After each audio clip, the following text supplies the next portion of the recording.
बिस्मिल्लाहिर्रहमानिर्रहीम। JHA news में खुश आमदीद। आज हमारे साथ मेहमान हैं खालिद अयूब साहब। खालिद अयूब साहब किसी तारुफ के मोहताज नहीं। खालिद अयूब साहब शादियाल एसोसिएशन के प्रेसिडेंट भी हैं, होटल एसोसिएशन के प्रेसिडेंट भी हैं, शादियाल आल पाकिस्तान शादियाल एसोसिएशन के प्रेसिडेंट भी, और कौमी जरगे के चेयरमैन भी हैं, जिस सदर के हैं या चेयरमैन के हैं कौमी जरगे के। आज हम इससे बात करेंगे मौजूदा हालात पे, ताजरों के मसाइल के हवाले पे बात करेंगे। उनसे बात करेंगे कि आइंदा 5 साल ताजरों के मुस्तकबिल को कैसे देख रहे हैं। बिस्मिल्लाहिर्रहमानिर्रहीम। सबसे पहले तो मैं आपके चैनल का और आप सब दोस्तों का शुक्रिया अदा करता हूँ। बुनियादी तौर पर इस तरह के पाकिस्तान में तो एक ख़ास किस्म का एक पैटर्न है कि जो भी हुकूमतें आती हैं, तो जिस तरह परसों नवाज़ शरीफ ने कहा कि यार आइंदा 10 साल के लिए कौम को और भी मुश्किलात, यानी वो अभी तख्त पर नहीं बैठा है और उसने अंदिया ये दे दिया कि मैं IMF और वर्ल्ड बैंक और जिससे भी इंटरनेशनल कम्युनिटी के सैंक्शंस हैं, एम्बार्गोज़ हैं, उनको मुकद्दम करने के लिए मतलब मैं यहाँ पर आया हूँ। यानी ऐसा लग रहा है कि इंटरनेशनल इस्टेब्लिशमेंट के साथ, अभी तो पिछले हम ये कहते थे कि भाई पाकिस्तानी इस्टेब्लिशमेंट और पाकिस्तानी एक माफियाज है, अशराफिया है, उनके साथ मिल बैठ के ये हुकूमतें बनती है। लेकिन अभी तो हम इस बात पे आ गए हैं कि जिस तरह इमरान खान के साथ अडियाला जेल में इंटरनेशनल कम्युनिटी के लोग आ गए, तो वैसे तो वो नहीं पहुंच सकते, लेकिन जब पाकिस्तान में कब्जे की ज़रूरत होती है या ऐसा मौका आता है कि यहाँ गवर्नमेंट बनाने की, तो फिर इंटरनेशनल कम्युनिटी की उनकी मुदाखलत होती है। ये इस बात की दलील होती है कि पाकिस्तान जो है ना वो इनके कब्ज़े में है। ऐसी सूरत में हम ये साबित नहीं कर सकते कि पाकिस्तान का मुस्तकबिल जो है ना वो बेहतर होगा। 2-3 सवाल है। एक तो आपने ये पूछ लिया कि भाई कैसा रहेगा, तो आप किसी टाउट से, किसी ऐसे शख्स से जो किसी और के पेरोल पे काम कर रहा हो और वो हुक्मरान बनता है, तो उसको जहाँ से डिक्टेशन मिलेंगी और जहाँ से पॉलिसियाँ मिलेंगी, और ये यकीनी बात है कि यहाँ पर जो कि हम हॉट वाटर के करीब रह रहे हैं और हमारी एक बहुत बड़ी हैसियत है, तो इंटरनेशनल कम्युनिटी के बहुत बड़े लोग यहाँ पर देख रहे हैं कि हमारा इस मुल्क पे कब्ज़ा हो, इनके वसाइल पे कब्ज़ा हो, इनके जितने भी लोगों के प्रॉब्लम है उसको मुश्किलात में डालें। आप ये अंदाज़ा लगा लें कि हमारे पास 500 साल तक के लिए गैस वाफिर मिकदार में मौजूद है। फिर उसमें यह है कि 18वीं तरमीम हमारे साथ खैबर पख्तूनख्वा में मौजूद है, लेकिन न तो 18वीं तरमीम के हवाले से हम अपनी ज़रूरियात को एज पर कॉन्स्टिट्यूशनल वर्डिक्ट हम उसको पूरा नहीं कर सकते। नंबर 2 ये कि हम उसके रेट भी मुतय्यन नहीं कर सकते। तो जब बिजली पे, गैस पे, पानी से हम बिजली बनाते हैं, उससे हम जो चीज़ें हमारी मतलब इजाफी होती है, वो पंजाब सिंध जो भी है वो तकसीम करे, सारा मुल्क हमारा अपना है। लेकिन खैबर पख्तूनख्वा की ज़रूरियात को पूरा करना ये सबसे मुकद्दम और अहम बात है। इससे बढ़कर एक बहुत अलमिया जो है इस मुल्क का, वो महंगाई और अर्जानी की बात नहीं है। वो मसला ये है कि आपने 3 महीनों में या 4 महीनों में जो 120% बिजली में इजाफा किया, तो लोग तो इजाफा और हुकूमत और इदारे ये कह रहे हैं कि भाई इसमें मजीद इजाफा होगा, तो हमें इसमें मुब्तला किया हुआ है। लेकिन असल बात यह है कि वो जो 120-130% इंक्रीज है, उनसे पैसे कितने बनते हैं। हमने इस अंदाजा लगाया था, इससे पहले वाला जो महीना था इन्होंने 4000 अरब रुपए कमाए हैं। आज तक ये 5000 अरब रुपए की कमाई तक पहुंच गए। मुझे ये बताएं कि ये 5000 अरब, जिसमें 3000 अरब आपने IMF से कर्जा लिया है और आप मजीद कर्जों की तरफ जा रहे हैं, इतने खासा कुछ कमाने के बाद आप सबसे पहले कर्जों को ख़त्म करें, उससे जो पैसा बचता है उससे आप अर्जानी पैदा करें। अगर आप ये काम नहीं कर सकते तो आप अपनी शनाख्त करें कि आप कौन हैं, कौन आपको ला रहा है। तो ये हमारे मुल्क का अलमिया है।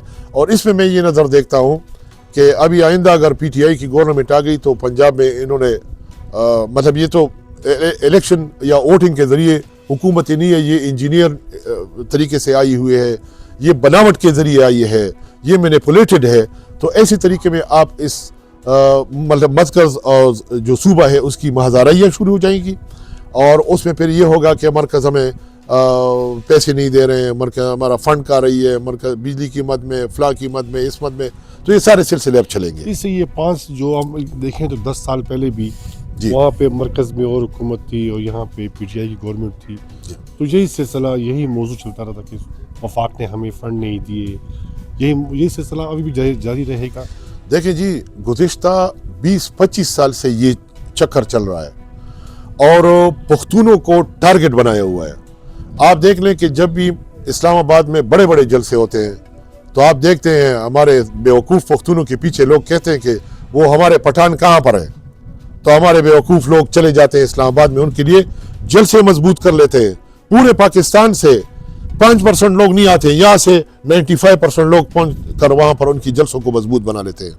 मैं समझता हूँ कि कभी इन पुख्तून में शऊर आएगा, ये शऊर की बहुत ज़्यादा ज़रूरत है। तो ऐसे में जो चीज़ें हैं वो ठीक नज़र नहीं आ रही है और ये एक वतीरा रख जगह है कि आप देख रहे पानी यहाँ से निकलता है, जो ही पंजाब में दाखिल होता है तो पंजाब ने उस पर कब्जा किया हुआ है। क्या ये खैबर पख्तूनख्वा पाकिस्तान का एक दुश्मन कंट्री है, या मतलब है कि इसका एक सुपर एसेंशियल पार्ट है? अगर ये एसेंशियल कंपोनेंट है तो फिर उसको अहमियत भी उस तरीके से देनी चाहिए। और इसमें एक बात मैं आपको बताऊं कि चाहे अशराफिया है, चाहे इस्टेब्लिशमेंट है, चाहे हुक्मरान है, जो भी इसमें मुनाफरत पैदा कर रहा है वो इस मुल्क के खुबुल वतनी का, इसकी यकजहती का दुश्मन है और ऐसे दुश्मनों को कम से कम माफ़ नहीं करना चाहिए। खालिद साहब ये बताएं कि जब भी कोई मसला आता है, बिजली महंगी होती है या गैस महंगा होता है, तो हमने देखा है कौमी जरगा सबसे आगे होते हैं और सबसे पहला बयान भी आपका आता है। इस हवाले से आप एहतजाज भी करते हैं, मुजाहरे भी करते हैं, कैंप वगैरह भी लगाते हैं, तो कोई उसका कोई फ़ायदा होता है कि नहीं इस सवाल उठाने का? देखिए जी, एक बात मैं आपको बताऊं, कौमी जरगा जो है ना, उसने अल्हम्दुलिल्लाह पूरे खैबर पख्तूनख्वा समेत पूरे पाकिस्तान में अपना रेट बनाया हुआ है।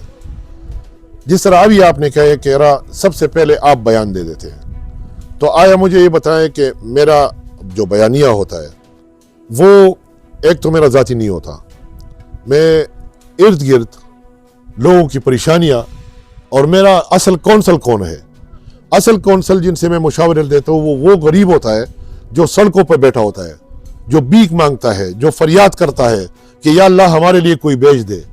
तो हम अल्लाह की सिफाई के नाते से उनको ये बता रहे हैं कि यारा इस मुल्क के लोग जितने भी बेगैरत हो जाएं, लेकिन कम अज़ कम मैं खालिद अयूब अपने रब पे, अपने वतन पे, अपनी मिट्टी पे और अपने लोगों पे इंशाल्लाह गैरत भी कहूँगा, और उनके लिए ऐसी बात कहूँगा कि कम अज़ कम कोई ये न कहे कि कौमी जरगा का मशर जो है वो बिक चुका है या वो बेगैरत बन चुका है, या उसकी बात में ऐसी कोई वज़न नहीं है कि जिससे आवाम की परेशानी का जो उनसर हो वो उसमें नज़र ना आए। कौमी जरगा कैसा देख रहा है इस हालात को? इस तरह है कि कौमी जरगा एक हकीकत है, यकजहती का, एक बॉन्ड का। इसमें लोग तोड़े हैं, ज़्यादा नहीं है, क्योंकि ज़्यादातर लोग जो है वो गुमराही के रास्ते पे हैं। हम इलेक्शनरिंग पार्टी पॉलिटिक्स पे बिलीफ नहीं रखते, इसलिए नहीं रखते कि काबिल और ज़ीरक आदमी में यही शऊर होना चाहिए कि वो हर एक सुराख से, जिस तरह हमारे नबी सल्लल्लाहु अलैहि वसल्लम ने हमें बताया, हर मरतबा वो नहीं डसता, बल्कि वो एक सुराख से एक मरतबा, हम बार बार एक ही सुराख से, यही पार्लियामेंट है, यही लोग है, यही टाउट्स है, ये आके हम उनको नौकरियां दिलवाते हैं। अभी आप देखते हैं पार्लियामेंट में एक एक बकरे की क्या कीमत लगेगी, 50-50 करोड़ तक तो मैंने सुना है। और ये एक मरतबा नहीं, कभी सेनेट का इलेक्शन होगा, कभी नो कॉन्फिडेंस का होगा, कभी वोट ऑफ कॉन्फिडेंस का होगा, कभी मुख्तलिफ तरीकों से ये प्लाट लेंगे, मरात लेंगे। इनको हम यानी ये यूं समझ लो कि हम माफिया खुद बना रहे हैं। हमें उन बुतों को तोड़ना होगा, और इसके तोड़ने का सबब और जरिया सिर्फ और सिर्फ कौमी जरगा होगा। ख्वाह वो पेशावर कौमी जरगा हो, ख्वाह वो पख्तूनख्वा कौमी जरगा हो, या वो कौमी जरगा पाकिस्तान हो। तीनों हमारी यूनिट्स हैं, एक बड़ा है, एक उससे सबॉर्डिनेट है और उससे छोटा है, एक बुनियादी है। जो आपको याद है कि जब हम नहीं थे तो हमने पेशावर कौमी जरगा का मकसद ये था कि पेशावर के बिगड़े हुए तंजीमों को, जो कि बिखर गए हैं, उसको एक पेज पे लाने के लिए। फिर हम सूबे की तरफ जा रहे हैं, अब सूबे के हुकूक की तरफ जा रहे हैं, اب لوگوں کو شعور دیں کہ بھئی ہمیں سپورٹ کریں. تو اس طریقے سے یہ کوئی مشکل کام نہیں ہے کہ پاکستان میں انقلاب لانا, اپنے وسائل پہ اپنے حق کو جمانا. یہ کسی کے سامنے بھیک مانگنے کا عنصر نہیں ہے. یہ صرف یہ کہ ایک شعور ہے کہ ہم اکٹھے ہو جائیں. میں آپ کو یہ وثوق سے کہتا ہوں, ہمارے ساتھ قومی جرگہ کے ساتھ صرف خیبر پختونخوا سے 1000 لوگ, مخلص لوگ, کمیٹڈ لوگ, کڑے ہونے والے لوگ.